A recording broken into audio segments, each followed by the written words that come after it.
Hey Pepper Gang, does anyone remember hearing about Expedition Agartha last year? This was before Dark and Darker really took off. It used to cost money though, and now it doesn't. This is the only free-to-play melee-based hardcore extraction looter game out there, and not many people are playing it, that is of right now. Dark and Darker's playtest that really blew up the game came around the same time as Agartha was releasing into early access of August 2022, and it blew this game out of the water. I never bought into Agartha because from what I saw at the time on other streams, it was way too janky, and I was already playing enough early access games with bugs. Dark and Darker became its direct competitor, and it quickly became the go-to melee extraction looter. I wasn't alone in this train of thought, and the player count tanked, and honestly, it was a dead game. And Marauders came out shortly after, COD's DMZ mode came out, as well as more Dark and Darker playtests, the Tarkov wipe, Hunt Showdown update, and Cycle Frontier Season 2. They all overshadowed Agartha last fall. But there's a small ray of hope shining down. The devs made the best decision possible.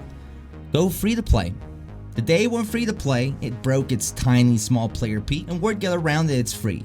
I'm assuming most players are those Dark and Darker fiends that want something similar until the game releases. So I finally downloaded it, gave it a go on my Twitch stream. If you want to see similar games and content, the link is in the description. But to start, you are put in a tutorial which is kind of tedious and long, and if you played any extraction looter in the past, you can probably skip it.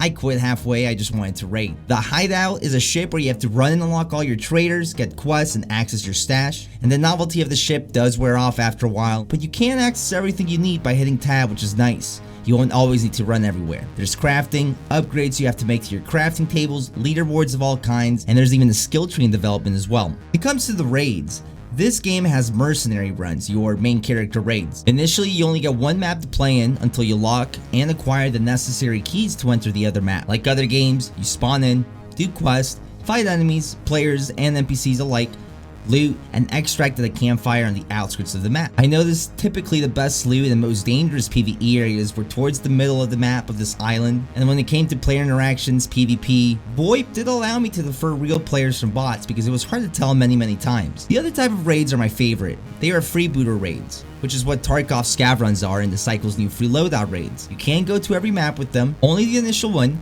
and you get random gear every time. However, what Agartha does differently here is that there is a separate Freebooter scav only arena that focuses on PvE and PvP in a gauntlet battle royale type of setting. Only one winner survives and keeps all the loot.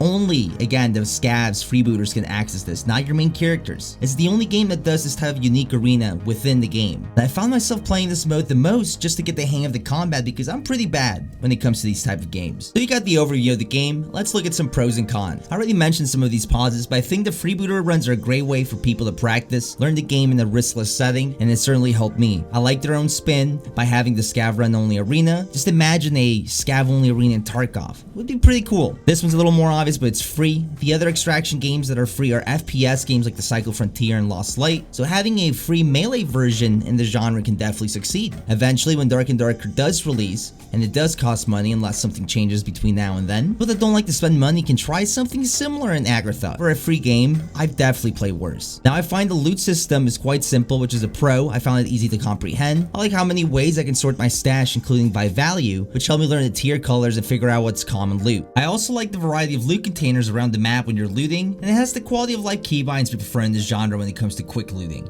I find the hideout slash bedroom in the ship as a plus. It's easy to get back into raid after dying. You don't have to run everywhere. You can access everything pretty quickly in the menu once you unlock all the initial traders, and it's very easy to organize, sell, turn in quests, craft, and get back into your raid pretty quickly.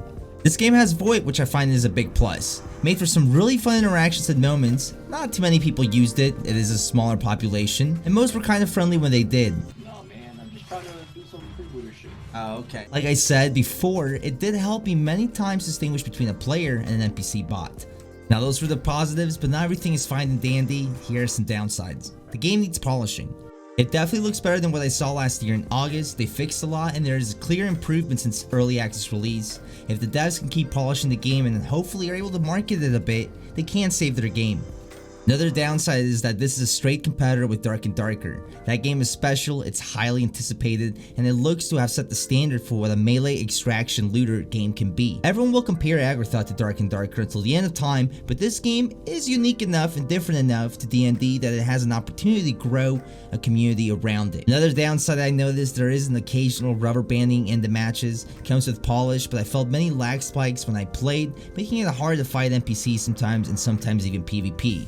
Server stability is something that a lot of early access games struggle with, and I hope this gets better with time. Now, the low population and multiple maps combined is a downside to the game right now. The player base is spread out. I noticed more players in the Freebooter arena than anywhere else, probably because of the nature of the game mode. It's quick to get matches, it's PvP driven, and even though it's cool that some of the maps are locked behind progression and keys in this game, with a small community, these players are spread out pretty thin on multiple maps and servers, making it hard to find PvP or any interactions. This can change with time though, if the game keeps growing and getting better. Now, Expedition Agartha can fill a niche and find itself an audience as long as it continues to improve.